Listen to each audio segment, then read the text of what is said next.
Well, earlier this week, Rachel Maddow sent a now famous tweet announcing she had President Trump's tax returns. Bit of an overstatement, it turns out. Instead, she had 2 pages of a single return from 2005.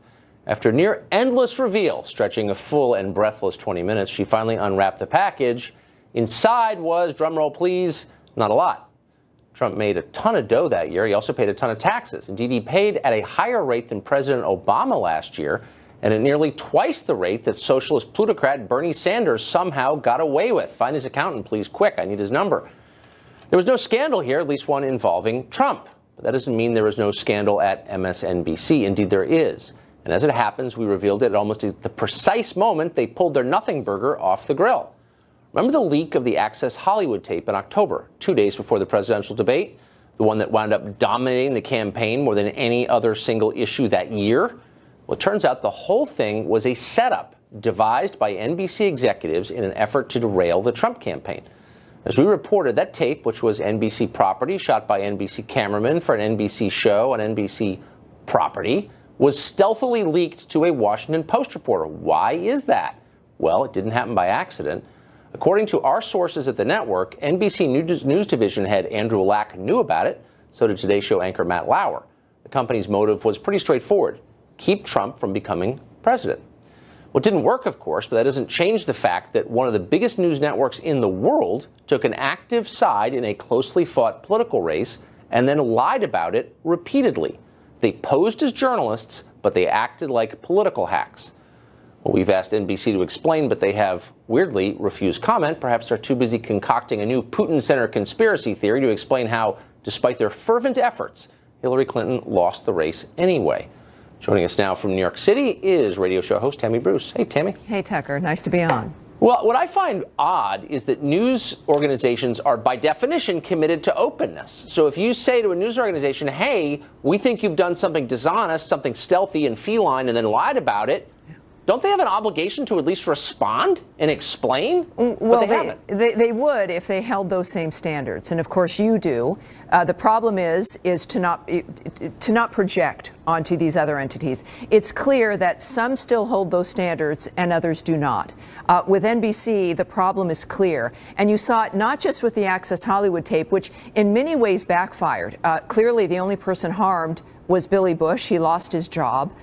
This was a dynamic where originally people thought, well, it had to have been a rogue staffer, whereas in fact, look, it was, as you mentioned, people in the NBC News division. The man, by the way, who was running the Today Show at the time, just last month was promoted to heading up NBC News in its entirety. So they seem to have liked what it was that transpired somehow.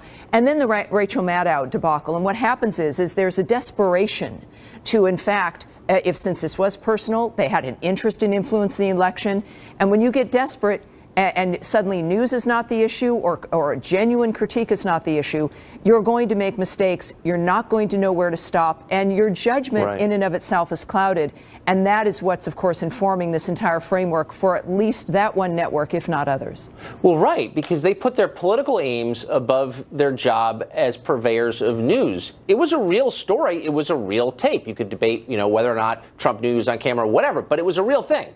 And they didn't run it on their own network. They sent it to a competitor, the Washington Post, because they wanted the outcome to be the same, and they didn't want to be tied to what was clearly a partisan act. Yes, and there was some debate even then, as I've read in some reports, that there was, California laws about taping people are different than other states, and it would have been risky, and they wanted to maybe take out Billy Bush's comments, and it got all messy, and it was just easier to move it to another friendly outlet that would, in fact, move it. This is when I was with Now and on the Left, when I was working with media, this is how it worked. If you couldn't find an outlet that would handle something first, you would get it to another outlet that then would do it, and then everyone else would pick it up from there. And this is the nature of collusion. It's been going on for quite some time. And so for NBC, and this is, of course, a message for everyone, is that you can do ultimately whatever you want. You can see your own desperation.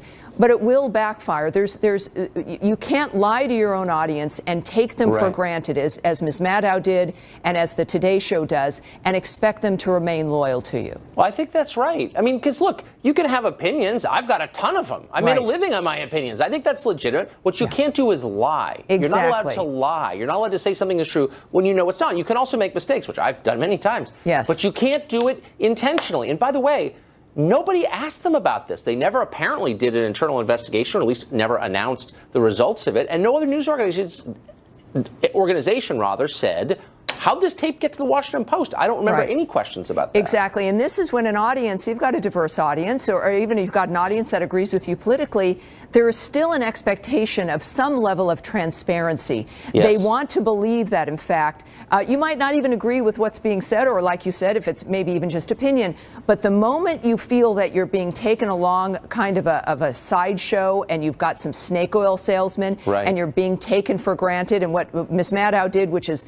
draw her audience along. The only person that was exposed that night, of course, was Rachel Maddow, and the only people that were taken advantage of that night was her audience. And for NBC as an entity, you can see it's infected every network, and I think it's probably infected the nature of their on-air talent in general. Desperation for ratings, desperation to achieve their goal, which in this case is not information to impart, but to harm the President of the United States. I think that's right. I mean, how much better would it have been if, they said, look, we thought he paid no taxes, he paid 25%. I don't know. It's kind of interesting. I would have watched it, but instead, you got to hype it to the point of dishonesty. Exactly. Tammy, thank you. Great to see you. Thank you, Tucker.